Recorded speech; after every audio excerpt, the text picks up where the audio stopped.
আগে ডিগনিটারিদের সাথে প্রফেসর ইউনূসের একটা এই যে মিটিংয়ের সাইড লাইনে একটা মিটিং হয়েছে, যেটা এই সামিটের সাইড লাইনে। ওইখানে উনি কাতারি যারা ডেভেলপমেন্ট, যারা সিনিয়র অফিসিয়াল আছেন, মিনিস্টার আছেন, কাতারের টপ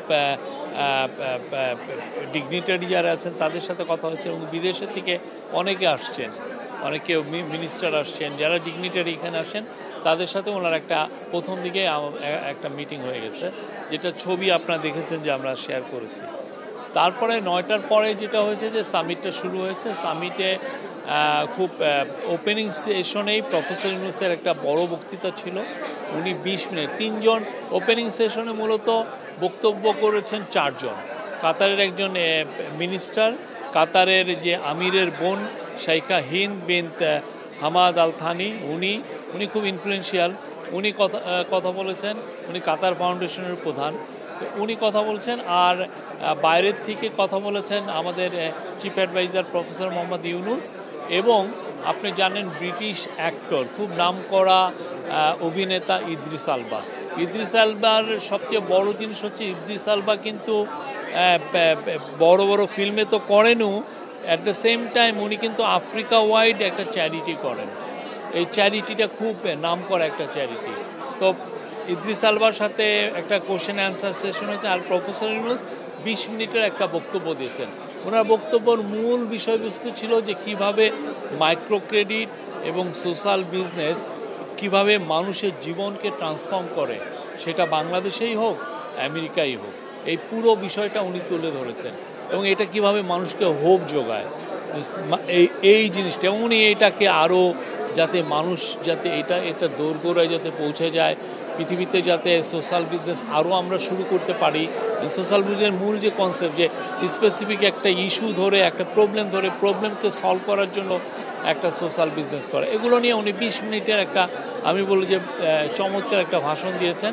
আমরা এটার ভাষণের কপি আপনাদের সাথে শেয়ার করবো। বাট এইখানে যেটা হচ্ছে যে ওরা অত বেশি আমরা দেখলাম যে এটা বাইরে ফল আউট চাচ্ছে না, এটা খুবই ক্লোজ ডোর একটা ইভেন্ট।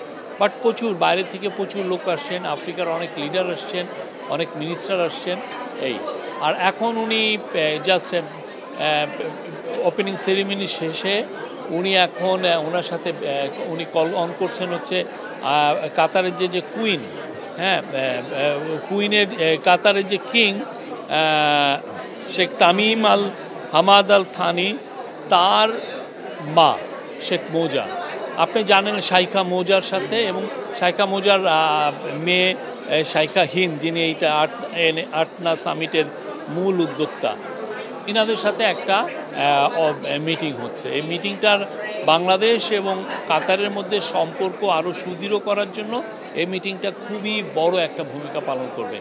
শাইখা মৌজা আপনি জানেন কি না, পুরো আরব ওয়ার্ল্ডে উনার চেয়ে পাওয়ারফুল ওমেন আর নাই। উনি খুবই পাওয়ারফুল ওমেন।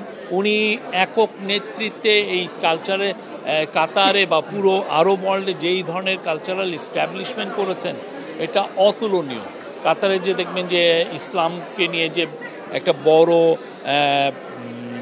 তারা মিউজিয়াম করেছে, তারপরে কাতারে আপনি দেখবেন যে বড় বড় আমেরিকান বড় বড় ইউনিভার্সিটির শাখাগুলো এসে কাতারে সেট আপ হয়েছে। এটার মূল উদ্যোক্তাদের মধ্যে হচ্ছেন শাইখা মৌজা। খুবই এনলাইটেন একজন মানুষ, পুরো আরব ওয়ার্ল্ড তাকে রিভিয়ার করে, খুব তাকে সম্মান করেন।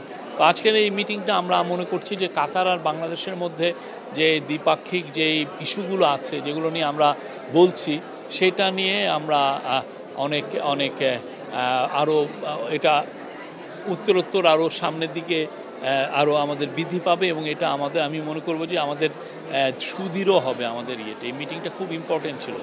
আরেকটা সুখবর আপনাদেরকে দেই, সেটা হচ্ছে যে আপনারা জানেন বাংলাদেশের সোলজাররা কুয়েতে কিন্তু অনেক বছর ধরে তারা এসে ডিউটি করছেন, সেই গালফ ওয়ারের সময় থেকে। কাতার আমাদেরকে জানিয়েছে তারা বাংলাদেশের থেকে 725 জন সোলজার নেবে। এটা পার্মানেন্টলি প্রতি 3 বছর পর পর এই যে এরা একটা ব্যাচ আসবে 3 বছর, তারপরে আবার এবং আমরা চাচ্ছি যে এই নাম্বারটা যাতে আরও বেড়ে 1600 বা আরও বেশি করা যায়, এবং এটা আমাদেরকে জানিয়েছে আমাদের যে মিলিটারি সেক্রেটারি উনি বললেন। মিলিটারি সেক্রেটারি SSF-এর যিনি প্রধান এখানে, এনারা দুইজন আমাকে সকালে জানলেন। এটা আমাদের জন্য খুবই, কেননা এখানে যে স্যালারিটা একজন সোলজারের স্টার্টিং স্যালারি 2.5-3 লাখের মতো। এটা 2 মাসের মধ্যে আমরা পাঠাতে পারবো, আমরা আশা করছি। এবং সামনে আমরা আরও তো অনেকগুলো ইস্যু আছে। কাতারে আমরা আরও বেশি শ্রমিক পাঠাতে চাই।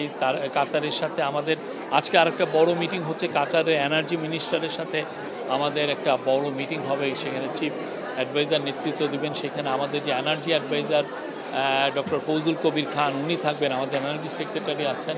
কাতার হচ্ছে পৃথিবীতে LNGর জন্য নাম্বার 1 কান্ট্রি। তো কাতারের থেকে আমরা যাতে LNGতে, কাতারের সাথে আমাদের অলরেডি একটা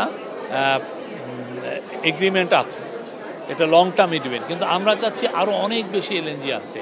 কেন আমরা আনতে চাচ্ছি? বিকজ প্রচুর বিদেশি ইনভেস্টর আমাদেরকে জানাচ্ছে যে তারা বাংলাদেশে ইনভেস্ট করতে চায়। এবং আপনি এনার্জি মিনিস্টার অ্যাডভাইজার আমাকে নিজে বলেছেন যে 600 দেশি কোম্পানি, 600 যারা বাংলাদেশে অলরেডি আছে, দেশি এবং মাল্টিনেশনাল, তারাই অলরেডি নতুন গ্যাস পাওয়ার লাইন ধরেছে। তো আমাদেরকে তো এদেরকে গ্যাসটাকে সরবরাহ করতে পারবে। আর আমাদের নিজস্ব যেটা গ্যাস, সেটা তো ডিপ্লিটিং, এটা কমে যাচ্ছে, যেটা আমরা ইয়ের থেকে পেতাম আমাদের অনশোর বা অফশোরের এক্সপ্লোরেশন করে। তো আমরা চাচ্ছি যে কাতারের সাথে আমাদের সম্পর্কটা আরও সুদৃঢ় হলে আমরা যদি LNG আরও বেটার প্রাইসে পাই, হোয়াই নট। আমরা এই বিষয়ে কাতারের সাথে আমাদের খুব ভালো হবে। কাতারের কাছে আপনি জানেন পতিত স্বৈরাচার প্রচুর টাকা রেখে গেছিলেন, কয়েকশো মিলিয়ন ডলার কাতারের দেনা তারা দেননি। এবং এতে যেটা হচ্ছে যে কাতারের সাথে এক ধরনের দূরত্ব তৈরি হওয়ার সম্ভাবনা দেখা গিয়েছিল। আমাদের গভর্নমেন্ট এসে পুরো টাকাটা দেওয়ার আমরা মুভ নিয়েছি। এখন বোধহয় 37 মিলিয়ন ডলার আছে। কালকে বা এই সপ্তাহের মধ্যে পুরো টাকাটা পে অফ করা হবে।